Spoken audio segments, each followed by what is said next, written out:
बहुत बहुत स्वागत है आपका लाइव भारत 36 न्यूज में। और चलिए हम रुक कर लेते हैं छोटी बड़ी खबरों की। आज मैं रायगढ़ लोकसभा क्षेत्र के सांसद गोमती साई जी के पास उनके निवास स्थान पर आया हुआ हूँ। अभी कुछ ही देर बाद हम गोमती साई जी से चर्चा करेंगे कि केंद्र सरकार द्वारा किसान बिल लागू किया गया था, जिसके विरोध में कांग्रेस द्वारा इस किसान बिल के विरोध में जगह जगह प्रदर्शन किया जा रहा है और इस किसान बिल को गलत ठहराया जा रहा है। आइए हम गोमती साई जी से जानते हैं कि इस संबंध में उनका क्या कहना है। गोमती साई जी, कांग्रेसियों द्वारा किसान बिल को गलत ठहराया जा रहा है, इसमें आपका क्या कहना है? आदरणीय यशस्वी प्रधानमंत्री जी की अगुवाई में हम लोगों का सरकार किसानों के लिए प्रतिबद्ध था कि हमारे देश के किसान सशक्त बने और मजबूती से अपना रहें।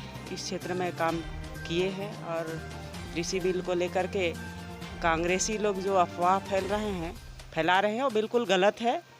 और मोदी जी जो इस बिल को लेके आए हैं, यशस्वी हमारे प्रधानमंत्री जी की अगुवाई में और नरेंद्र सिंह तोमर जी की अगुवाई में, और एक कृषि बिल किसानों के हित में है। और ये लोग बोल रहे हैं कि एमएसपी है ही नहीं, जबकि एमएसपी पहले से था, है और हमेशा रहेगा। और एमएसपी ही तय करेगा और सोसाइटी भी रहेगा। और सोसाइटी में अपना धान खरीदी भी बंद नहीं होगा। सोसाइटी में ही हमारे किसान धान बेचेंगे और किसी भी प्रकार का कोई गलत निर्णय नहीं किए हैं और किसानों के हित में निर्णय किए हैं। और किसान अपना फसल को कहीं भी बेचने में स्वतंत्र है, चाहे अपना मंडी में भी बेच सकता है और चाहे तो मंडी के बाहर भी बेच सकता है। और अदर स्टेट में भी हमारे किसान अनाज को बेचने में स्वतंत्र हैं। अपने इच्छानुसार हमारे किसान अपना फसल को बेचेंगे।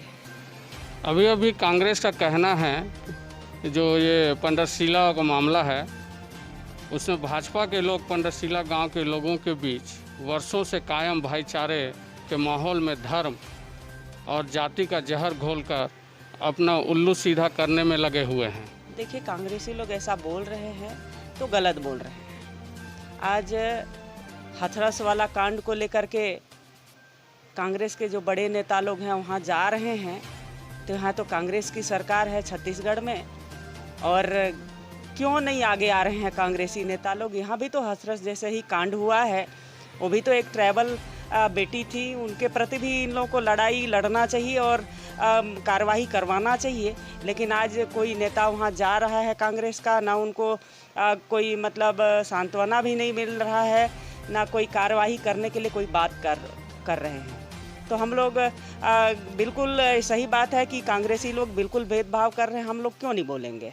अब एक आखिरी सवाल है। 8 तारीख को हमारे राज्य शासन द्वारा यह आदेश जारी किया गया है कि बाहर से यानी दूसरे राज्यों से आने जाने वाले जो प्रवासी को अब क्वारंटाइन नहीं किया जाएगा। इस संबंध में आपका क्या कहना है? बिल्कुल सभी चीज़ में फिसडी साबित हो रहा है और आज कोरोना को रोकने में भी नाकामयाब मिला है, ये लोग नाकाम हुए हैं। और निश्चित है, और ये अगर क्वारंटाइन में नहीं डालेंगे राज्य सरकार, तो आज पूरा कोरोना को फैलने में छत्तीसगढ़ में कोई रोक नहीं पाएगा।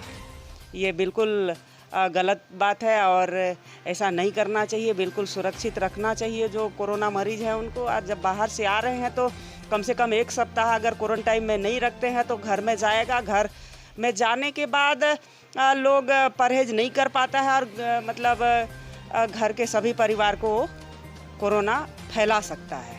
इसलिए ये तो निर्णय बहुत गलत निर्णय है और क्वारंटाइन में रखना चाहिए और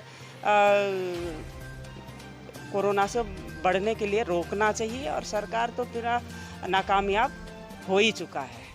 देख रहे थे गोमती साई जी को, जिन्होंने कहा कि कांग्रेसियों के द्वारा कई विभिन्न प्रकार से, जैसे पंडरशिला मामला में आपका ये क्वारंटाइन सेंटर और प्रवासियों को जो क्वारंटाइन सेंटर में नहीं रखने के मामला में, और अभी जो किसान बिल लागू किया गया है केंद्र सरकार द्वारा, उस मामला में हर तरीके से उन्होंने राज्य सरकार को गलत ठहराया है।